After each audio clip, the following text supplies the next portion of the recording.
Hello दोस्तों, नमस्कार। आप सभी का स्वागत है हमारे YouTube channel BS sir education पर। और आज अपन बात करने वाले हैं हिंदी का मॉडल पेपर नंबर 3। ठीक है, तो चलते हैं आज के क्वेश्चनों की ओर। और आज के क्वेश्चनों को शुरू करने से पहले वीडियो को शेयर कर दीजिए, लाइक कर दीजिए। ये क्वेश्चन आपके लिए बहुत इंपॉर्टेंट होते हैं, क्योंकि हिंदी को आप क्या है नगण्य समझते हैं, लेकिन हिंदी को आपको नगण्य नहीं समझना है। क्योंकि आपके यहाँ से जो 30 क्वेश्चन आते हैं, ये 30 क्वेश्चन आपके लिए बहुत इंपॉर्टेंट होते हैं। और हिंदी ऐसा सब्जेक्ट है आपको जो आप इसमें से 30 में से 30 क्वेश्चन सही कर सकते हो आप। ठीक है, तो आप हिंदी को पढ़ना ना छोड़ें, क्योंकि हिंदी आपके लिए बहुत ही इंपॉर्टेंट सब्जेक्ट यहाँ पर हो जाता है। चलते हैं तो आज का पहला क्वेश्चन। और आज का पहला क्वेश्चन आपके सामने आता है, चंद्रोदयों में कौन सी संधि है? चंद्रोदयों में कौन सी संधि है? यण संधि, गुण संधि, वर्धी संधि और दीर्घ संधि। तो यहाँ पर चंद्रोदयों में कौन सी संधि है? तो यहाँ पर आपको पता है कि इसका जब अपन संधि विच्छेद करते हैं तो चंद्र प्लस उदय क्या होता है? चंद्र प्लस उदय, चंद्र प्लस उदय। अब यहाँ पर जो चंद्र प्लस उदय होता है तो इसमें कौन सी संधि होती है? अर्थात इसमें कौन सी संधि होगी? गुण संधि होगी। कौन सी हो जाएगी इसमें गुण संधि हो जाएगी। तो आपका सही आंसर होगा इसमें कि गुण संधि होगी। कौन सी होगी? गुण संधि। तो चंद्र उदयों में कौन सी संधि होती है? चंद्र प्लस उदय। क्या होता है? चंद्र प्लस उदय होता है। तो यहाँ पर इसमें संधि हो जाएगी आपके पास गुण संधि हो जाएगी। चलते हैं अगले क्वेश्चन पर। अगला क्वेश्चन है, नयन में कौन सी संधि होगी? नयन में कौन सी संधि होगी? नयन, आयादी संधि, गुण संधि, वर्धी संधि और यण संधि। तो नयन के अंदर कौन सी संधि होगी? तो आप जानते हैं कि नयन का जो संधि विच्छेद होता है वो होता है ने प्लस अन। क्या होता है? ने प्लस अन होता है। और ने प्लस अन में दो मात्रा नहीं है, सॉरी एक ही मात्रा है। ठीक है, यहाँ एक ही मात्रा है, ने प्लस अन। अब ने प्लस अन के अंदर कौन सी संधि होगी? तो यहाँ पर सही आंसर होगा आपका आयादी संधि। कौन सा होगा? आयादी संधि होती है। तो आपका सही आंसर होगा आयादी संधि। ठीक है, चलते हैं अगले क्वेश्चन पर। हिंदी दिवस कब मनाया जाता है? अब बताओ हिंदी दिवस कब मनाया जाता है? इसमें तो मुझे नहीं लगता कि आपको नहीं आएगा। तो हिंदी दिवस मनाया जाता है 8 अक्टूबर, 8 मार्च, 14 दिसंबर और 14 सितंबर। तो आपका सही आंसर होगा यहाँ पर 14 सितंबर को क्या मनाया जाता है? हिंदी दिवस मनाया जाता है। और ये भी याद रखना कि भारतीय संविधान सभा ने 14 सितंबर 1949 को हिंदी को भारत संघ की राजभाषा के रूप में मान्यता प्रदान की गई थी। तो मान्यता कब प्रदान की गई थी? 14 सितंबर 1949 को भारत संघ की राजभाषा के रूप में मान्यता प्रदान की गई थी। इसलिए 14 सितंबर को हिंदी दिवस के रूप में मनाया जाता है। तो सही आंसर होगा आपका 14 सितंबर। चलते हैं अगला क्वेश्चन।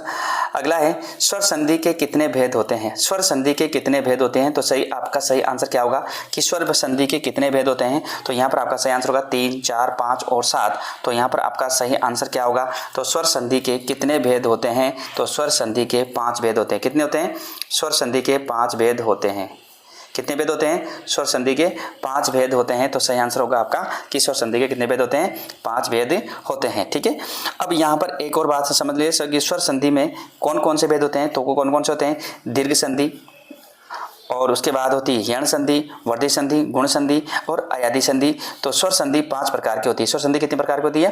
5 प्रकार की होती है। दीर्घ संधि, यण संधि, वर्धी संधि, गुण संधि और आयादी संधि। तो सही आंसर होगा आपका ये। ठीक है, चलते हैं अगले क्वेश्चन की ओर। और अगला क्वेश्चन आपके सामने आता है, सु उपसर्ग का प्रयोग नहीं हुआ है। सु उपसर्ग का प्रयोग किस में नहीं हुआ है? तो यहाँ पर आपके पास स्वास्थ्य, स्वास्तिक, सौलेख और सुलेख। तो यहाँ पर इसका सही आंसर होगा कि किसमें सु उपसर्ग का प्रयोग नहीं हुआ है। तो यहाँ पर सही आंसर होगा आपका कि स्वास्तिक। सही आंसर होगा आपका सेकंड ऑप्शन क्या हो जाएगा? आपका यहाँ पर सही आंसर हो जाएगा। ठीक है, और ये भी याद रखना किस और में समय क्या है? सु उपसर्ग का प्रयोग हुआ है। ठीक है, जैसे पहला है स्वस्थ का सु प्लस अस्त, और सुलेख का जो होता है सु प्लस लेख होता है। ठीक है, और यहाँ पर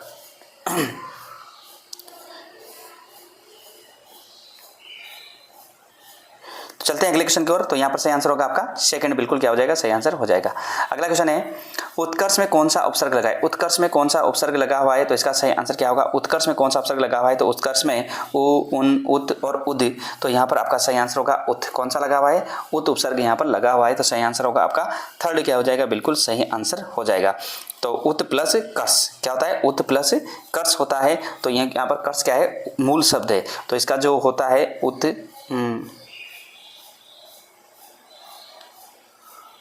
प्लस कर्ष। ठीक है, तो चलते हैं अगले क्वेश्चन पर। अगला क्वेश्चन है क्वेश्चन नंबर 7, आकर्षण में कौन सा उपसर्ग लगा हुआ है? आकर्षण में कौन सा उपसर्ग लगा हुआ है? तो जल्दी से आंसर देंगे कि आकर्षण में कौन सा उपसर्ग? आक, अक, आकर्ष और आ, तो यहाँ पर कौन सा उपसर्ग है? तो आकर्षण में यहाँ पर का आ उपसर्ग है। कौन सा उपसर्ग है? आ उपसर्ग है आकर्षण में। चलते हैं अगले क्वेश्चन की ओर। अगला क्वेश्चन है क्वेश्चन नंबर 8। आवट प्रत्यय में कौन सा शब्द नहीं, आवट प्रत्यय से कौन सा शब्द नहीं बना? आवट प्रत्यय है इससे रुकावट, घुर्राहट, तर्रावट, सजावट। तो यहाँ पर आवट प्रत्यय से कौन सा शब्द है जो नहीं बना हुआ है? तो यहाँ पर आपका सही आंसर होगा घुर्रावट, गुर्राहट। क्या हो जाएगा? गुर्राहट आपका क्या हो जाएगा? यहाँ पर सही आंसर हो जाएगा।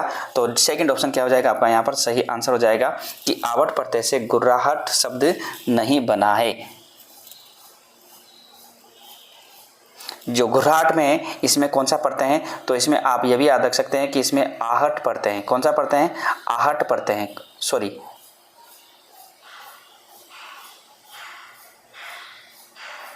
आवट नहीं है, इसमें कौन सा है? आहट प्रत्यय है। ठीक है, और में कौन सा प्रत्यय है? आवट प्रत्यय है, और इसमें कौन सा है? आहट प्रत्यय है। चलते हैं अगला क्वेश्चन, क्वेश्चन नंबर 9। किस क्रमांक में भाववाचक तद्धित प्रत्यय हैं? तद्धित प्रत्यय हैं बुलावा, ममेरा, गुणवान, लखेरा। तो यहाँ पर इसका सही आंसर क्या होगा कि बिल्कुल आप अपना भी आंसर देते रहिए साथ के साथ, ताकि आपकी तैयारी होती रहे और आपको पता लगे। तो आप सही आंसर होगा किस प्रत्यय में भाववाचक तद्धित प्रत्यय हैं? तो आपका सही आंसर होगा बुलावा। कौन सा होगा? बुलावा आपका यहाँ पर सही आंसर हो जाएगा। ठीक है, चलते चाहो तो और भी आप देख सकते हैं। और यहाँ पर आप के पास दे रखा है जैसे ममेरा और क्या दे रखा है? लखेरा। ममेरा और लखेरा के अंदर है संबंधवाचक तद्धित प्रत्यय हैं। कौन सा है? संबंधवाचक तद्धित प्रत्यय हैं। और जो गुणवान है, गुणवान में गुण प्लस वान, इसमें कर्तवाचक तद्धित प्रत्यय हैं। इसमें कौन सा है? कर्तवाचक तद्धित प्रत्यय हैं, जबकि इसमें संबंधवाचक तद्धित प्रत्यय हैं। ठीक है, चलते हैं अगले क्वेश्चन की ओर। अगला क्वेश्चन है क्वेश्चन नंबर 10। पुराण शब्द में एक प्रत्यय लगने पर कौन सा शब्द बनता है? जो अपने पास पुराण शब्द है उसमें एक प्रत्यय लगने पर कौन सा शब्द बनता है? तो यहाँ पर आप जानते हैं कि कौन सा शब्द बनेगा? पौराणिक, पौराणिक, पौराणिक और पौराणिक। तो यहाँ पर इसमें कौन सा शब्द बनेगा पुराण में एक प्रत्यय लगाने से? तो यहाँ पर इसका सही आंसर होगा पौराणिक। कौन सा हो जाएगा? पौराणिक आपका सही आंसर हो जाएगा। क्या हो जाएगा? पौराणिक आपका सही आंसर हो जाएगा।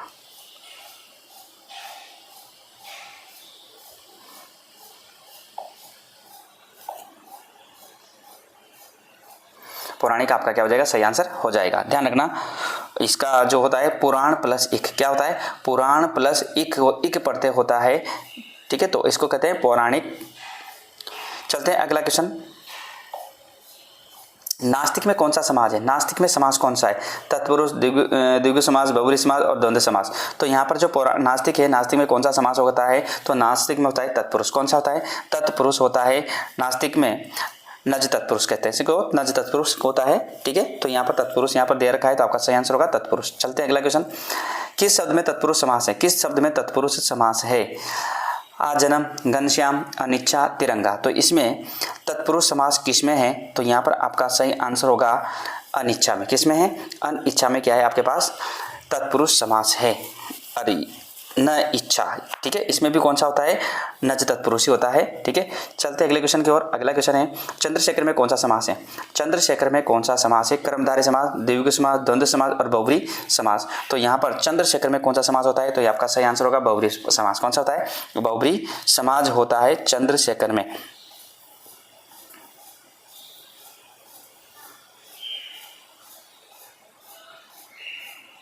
चंद्रशेखर शब्द शिव के लेके आए, योग रूढ़ है जिनके सिर पर चंद्रमा शोभायमान होता है। ठीक है, तो यहाँ पर इसलिए चंद्रशेखर में कौन सा समास है? बहुव्रीहि समास होगा। यम का पर्यायवाची शब्द है, यम का पर्यायवाची शब्द है याग, कारमुख, कीनास और यज्ञ। तो यहाँ पर इसमें सही आंसर क्या होगा? तो यहाँ पर इसका सही आंसर होगा कीनास। क्या होगा? कीनास यहाँ पर इसका सही आंसर होगा, क्योंकि जो एम शब्द के पर्यायवाची शब्द है वो सूर्यपुत्र, कीनास, जीवितेश, यमराज, जीवनपति, श्रद्धदेव, कृतांत, अनतक, धर्मराज, दंडधर, ये सारे के सारे किसके होते हैं? एम के पर्यायवाची होते हैं। अगला है खल का समान अर्थी नहीं है। खल का समान अर्थी नहीं है। दुष्ट, दतुर, धरती, पृथ्वी और खर। तो यहाँ पर खल का समान अर्थी नहीं है, तो सही आंसर क्या होगा आपका? धरती या पृथ्वी। क्या होगा? धरती या पृथ्वी होता है। और खल के समान अर्थी कौन कौन से होते हैं? दुष्ट, खर, मूर्ख, कुटिल, सट, वंचक, धूर्त, धतूरा, दुर्जन, अधम, नीच आदि ये सारे के सारे किसके होते हैं? कल के समानार्थी शब्द होते हैं। अगला है कबूतर का पर्यायवाची कौन सा है? जो कबूतर है उसका पर्यायवाची कौन सा है? आरिल, हारिल, कोर, कुकुट। तो यहाँ पर कबूतर का पर्यायवाची शब्द कौन सा है? तो यहाँ आपका सही आंसर होगा हारिल। कौन सा होता है? हारिल। तो कबूतर के पर्यायवाची कौन कौन से होते हैं? कपोत होते हैं, रक्त लोचन होता है, पारावत होते हैं, कलरव, हारिल, हारित, परेव, ये सारे के सारे किसके होते हैं? कबूतर के पर्यायवाची होते हैं। चलते हैं अगला। निराहार का सही इलोम है। निराहार का सही इलोम कौन सा होगा? अनुहार, आहार, विहार, संथार। तो यहाँ पर निरहार का सही इलोम कौन सा होता है? तो नीर प्लस आहार, निराहार अर्थात बिना आहार के, अतः आहार का जो इलोम होगा वो निराहार होगा। क्या होगा? आहार का जो इलोम होता है वो क्या होता है? निराहार होता है। तो आपका सही आंसर होगा आहार। चलते हैं अगला क्वेश्चन। किस क्रम में आमिषा का विलोम है? आमिषा, देखो विलोम शब्द के क्वेश्चन भी बहुत आते हैं, ध्यान रखना। किस क्रम में आमिष का विलोम है? सामिष, निरामिष, अनामिष, परामिष। तो यहाँ पर सही आंसर क्या होगा? तो यहाँ पर आप जानते हैं कि इसका सही आंसर क्या होगा? तो सही आंसर होगा निरामिष। क्या होगा? निरामिष इसका क्या होगा? विलोम शब्द होगा। और निरामिष का अर्थ होता है मांस न खाने वाला, जबकि जो आमिष या सामिष इसका अर्थ होता है मांस खाने वाला अर्थात मांसाहारी। क्या होता है? मांसाहारी। आमिष का मतलब क्या होता है? इसका मतलब क्या होगा? आमिष का मतलब मांस खाने वाला, और इसका मतलब होता है जो मांस नहीं खाता है, मतलब मांस नहीं खाने वाला अर्थात शाकाहारी। अगला है किस क्रम में सही इलोम नहीं है? किस क्रम में सही इलोम नहीं है? उद्घाटन, समापन, उत्तम, अधम, इष्ट, अनिष्ट, अनुराग, दुराग। तो यहाँ पर इसका सही आंसर क्या होगा? तो सही आंसर होगा कि अनुराग का दुराग इलोम नहीं होता है। अनुराग का क्या है? अनुराग का इलोम होता है विराग। विराग इसका क्या होता है? विराग होता है। क्या होता है? विराग होता है। तो यहाँ पर कौन सा अलग, यहाँ पर इलोम शब्द सुमेलित नहीं है। अनुराग का दुराग यहाँ पर सुमेलित नहीं है, इसका होता है विराग। ठीक है, चलते अगले क्वेश्चन पर। अगला क्वेश्चन है तैरने की इच्छा के लिए एक शब्द है। तैरने की इच्छा के लिए एक शब्द कौन सा है? पितासा, बुभुसा, जिज्ञासा, तितिर्सा। तो यहाँ पर इसका सही आंसर क्या होगा? तो सही आंसर होगा तितिर्सा। क्या होगा? तितिर्सा आपका यहाँ पर सही आंसर होगा। ठीक है,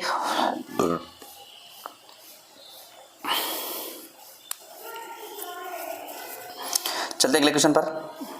कम बोलने वाले को क्या कहते हैं? कम बोलने वाले को क्या कहते हैं? लघुभाषी, मितभाषी, अतिभाषी, मृदुभाषी। तो कम बोलने वाले को क्या कहते हैं? तो कम बोलने वाले को कहते हैं अपन मितभाषी। क्या कहते हैं? मितभाषी कहते हैं। क्या कहते हैं? मितभाषी कहते हैं। चलते हैं अगले क्वेश्चन की ओर।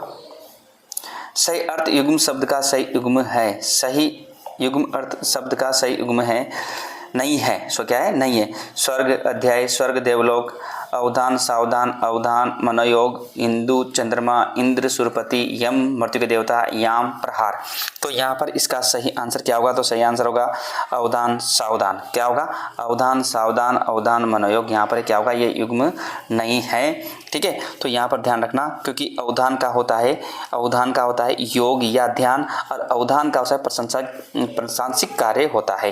ठीक है, अवधान का क्या होता है? प्रशंसिक कार्य होता है, जबकि इसका अर्थ क्या होता है? अवधान का मतलब योग या ध्यान करना होता है। तो यहाँ पर कौन सा सुमेलित नहीं है? ये वाला सेकंड ऑप्शन।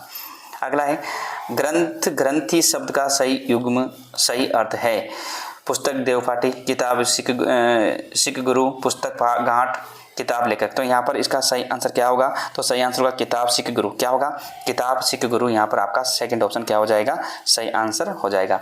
अगला है किस क्रमांक में कुंतल, कुंडल शब्द युग्म का सही अर्थ भेद है?